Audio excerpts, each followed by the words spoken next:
सांगलीची क्रीडा पंढरी की मद्यपींचा अड्डा. छत्रपती शिवाजी महाराज स्टेडियमच्या दुर्वस्थेबाबत लोकहित मंचाक्रमक. सांगलीची शान आणि हजारो खेळाडूंच्या स्वप्नांचे केंद्र असलेल्या छत्रपती शिवाजी महाराज स्टेडियमला सध्या प्रशासकीय उदासीनतेची वाळवी लागली आहे. ज्या मैदानातून आंतरराष्ट्रीय खेळाडू घडणे अपेक्षित आहे, त्या मैदानाचा ताबा आता मद्यपी आणि जीवघेण्या धोक्यांनी घेतल्याचे चित्र दिसत आहे.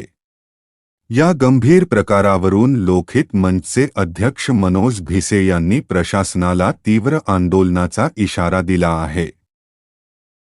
स्टेडियमची दुर्वस्था, खेळाडूंच्या जीवाशी खेळ. मैदानाची पाहणी केली असता खालील धक्कादायक बाबी समोर आल्या आहेत.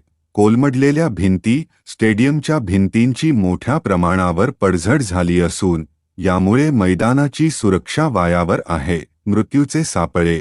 उघडे डीपी. ठिकठिकाणी विजेचे बोर्ड आणि डीपी उघड्या अवस्थेत आहेत. सराव करणाऱ्या लहान मुलांचा किंवा खेळाडूंचा यांना स्पर्श झाल्यास मोठी दुर्घटना घडू शकते. मद्यपींचा सुळसुळाट. खेळाच्या पवित्र जागेवर दारूच्या बाटल्यांचा खच पडलेला आहे. रात्रीच्या वेळी या मैदानाचा वापर मद्यप्राशनासाठी होत असल्याचा खळबळजनक आरोप होत आहे. लोकहित मंचच्या प्रमुख मागण्या. प्रशासनाने तात्काळ खालील पावले उचलावीत अशी मागणी मनोज भिसे यांनी केली आहे. 1. पडलेल्या भिंतींची तातडीने डागडुजी करून स्टेडियम सुरक्षित करावे. 2. उघडे इलेक्ट्रिक बॉक्सेस तत्काळ बंदिस्त करावेत. 3.